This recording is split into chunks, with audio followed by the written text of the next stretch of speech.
सामाजिक कार्यकर्ता अंजलीताई दमानिया सध्या आमच्यासोबत आहे। ताई, अशोक खरात प्रकरणामध्ये अजून तुमच्याकडे नवीन माहिती आली आहे, नवीन खुलासे पण होत आहेत दररोज।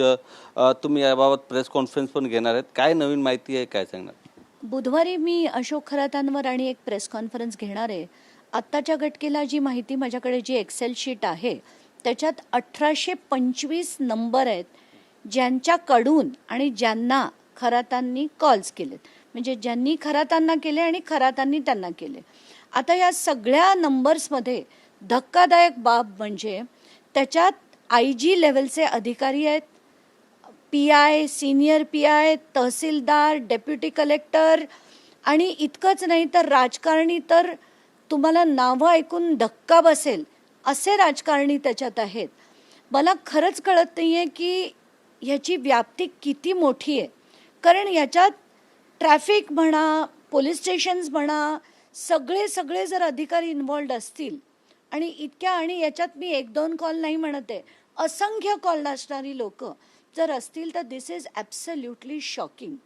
आता त्याच्यात बरीचशी इतर माहिती जी मला मिळाली आहे ती इतकी धक्कादायक आहे, पण त्याच्यात जोपर्यंत माझा अभ्यास पूर्ण होणार नाही मी त्याचे खुलासे करणार नाही आहे, कारण ती माहिती मी आत्ताच्या घटकेला पोलीस अधिकाऱ्यांकडे पाठवलेली आहे, पण बुधवारी मी त्याचा खुलासा नक्कीच करणार आहे। अशोक खरात यांच्या चौथा जे प्रकरण होतं त्याच्यामध्ये SITने चौकशीसाठी त्यांना ताबा मागितलं होतं, तर ताबा मंजूर झालेला आहे। तुम्हाला वाटतं की चौकशीनंतर अनेक खुलासे होणार आहेत? असंख्य खुलासे होतील आणि स्पेशली आज प्रतिभा चाकणकर या देखील त्यांच्याकडे शिर्डी पोलीस स्टेशनला चौकशीला गेल्या आहेत, तर त्यांची जी माहिती होती की अफाट त्यांचे SMS कॉल, म्हणजे त्यांचे कॉल्स कमी होते पण त्याचे SMS प्रचंड प्रमाणावर होते, म्हणजे हे सगळे व्यवहाराचे मेसेजेस होते जे त्यांना कदाचित समताकडनं प्रतिभा चाकणकरांना येत होते आणि चाकणकर यांना पाठवत होते। तसे सगळे जे मेसेजेस आहेत त्याच्यातल्या काही इम्पॉर्टंट डिटेल्स मी शिर्डी पोलीस स्टेशनला माझ्याकडनं, म्हणजे जी माहिती मला मिळत होती, जी व्यवस्थितपणे संकलित करून मी त्यांच्याकडे पाठवत होते। अशोक खरात यांच्या 11 ठिकाणी सध्या EDची छापेमारी सुरू आहे, त्याच्यावर काय सांगणार?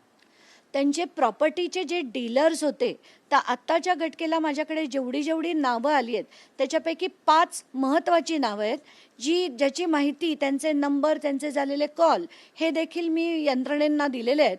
पण EDचे 11 ठिकाणी जी चौकशी चालू आहे, रोज नवीन खुलासे होत आहेत, रोज नवीन प्रॉपर्टीज बाहेर निघत आहेत, हे बघून अतिशय धक्का बसतोय।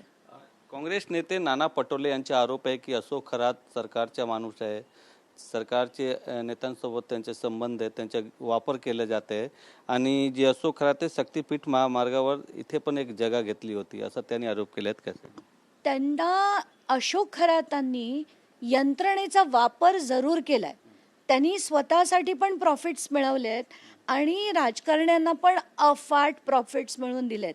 त्याचाच मी ॲक्च्युली एक मोठा खुलासा हा बुधवारी करेन, पण त्याच्या आधी ही जी शक्तीपीठमध्ये ते कसं आहे की मी तुमची 100 कामं केली की तुम्ही माझ्यासाठी 5 कामं तरी कराल, असा प्रकार तो शक्तीपीठ मार्गाचा 11 एकरचा व्यवहार आहे, पण तो काहीच नाही आहे। जे खरे मेन व्यवहार आहे ते खूप मोठे आहेत आणि ते हळूहळू बाहेर काढेनच।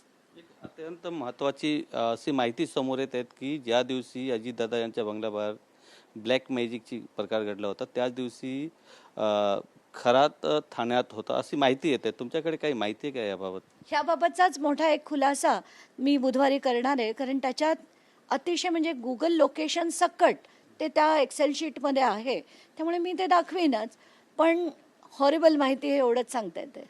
ताई, अजून एक वेगळा प्रकार आहे, पालघरमध्ये, अमरावतीमध्ये, नाशिकमध्ये लव्ह जिहादचे अनेक प्रकरण समोर येत आहेत आताच्या घटकेला। कसं बघतात तुम्ही या प्रकरणाबद्दल?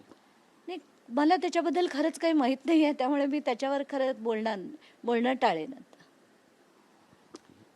व्हिडिओ जर्नलिस्ट खंडू कसबेसह गोविंद ठाकूर, TV9 मराठी, मुंबई।